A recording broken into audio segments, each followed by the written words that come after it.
ជំរាបសួរពុកម៉ែបងប្អូនបាទខ្ញុំជឿជាក់ថារឿងមួយនេះគឺជារឿងដែលបាទឪពុកម្ដាយគ្រប់រូបចង់ឃើញបាទកូនគ្រប់រូបកតញ្ញូចំពោះឪពុកម្ដាយ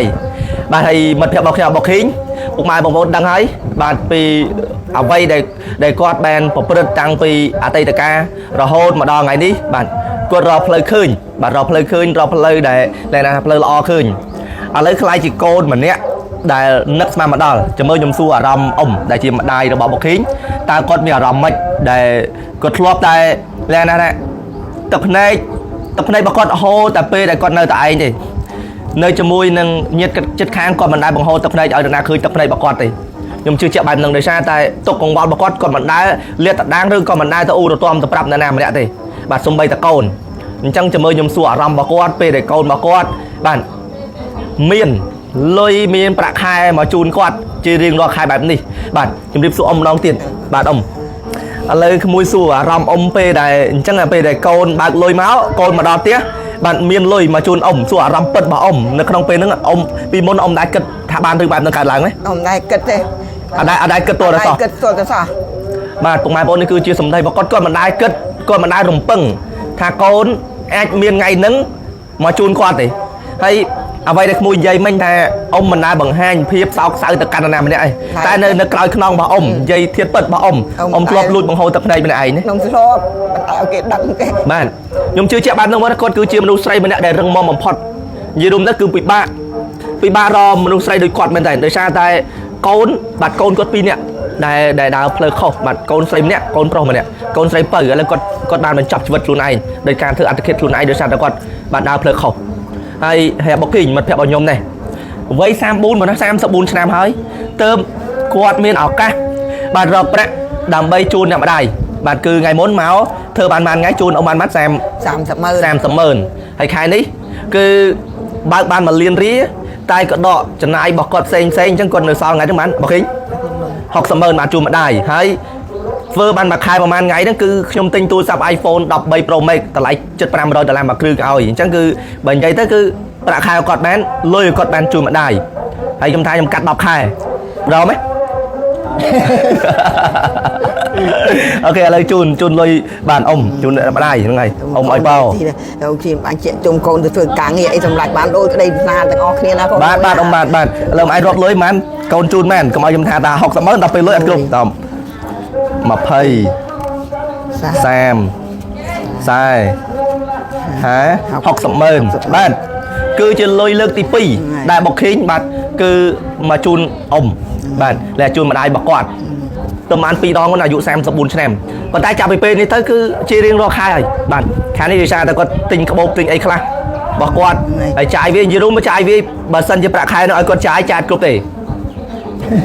ប្រាក់ខែ1លានហ្នឹងហ៎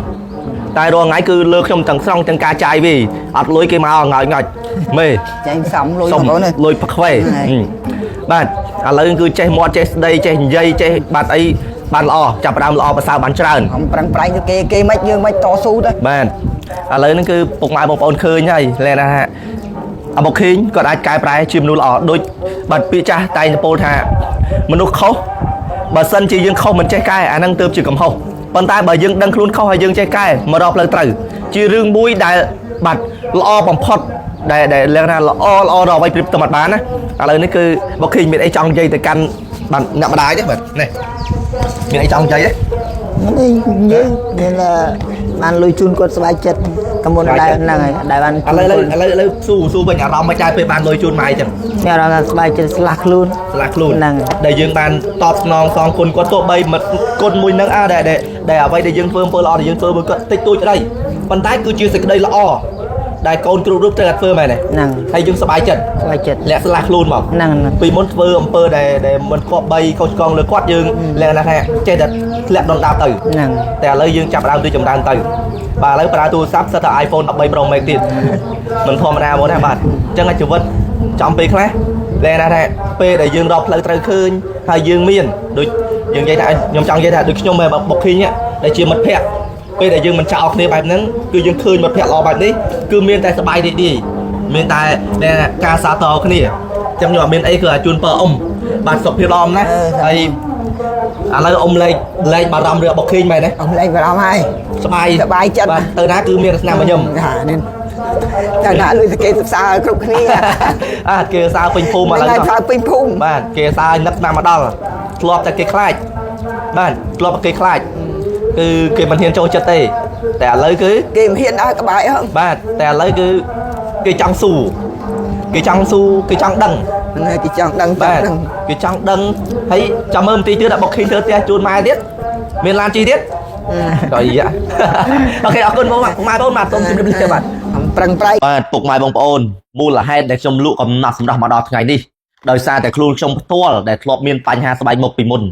បាទឡើងបញ្ហាខ្លាំងមែនទែនរហូតដល់ខ្ញុំអស់ជំរឿអស់ជំនឿលើខ្លួនឯងជំនឿចិត្តលើការចេញខាងក្រៅរហូតដល់ខ្ញុំបាទ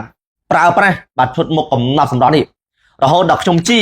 ទើបខ្ញុំផ្ដាច់មុខផលិតផលកំណត់សម្រាប់ចែកចាយទូទាំងប្រទេសកម្ពុជាអញ្ចឹងមុនខ្ញុំពីមុនឡើងអាឡែស៊ីឡើងអាលួយពេញមុខទឹះតែម្ដងប្រាអីក៏មិនបាត់ប្រាអីក៏មិនជាប៉ុណ្ណារហូតដល់រត់ទៅព្យាបាលក៏មិនបាត់ដែរ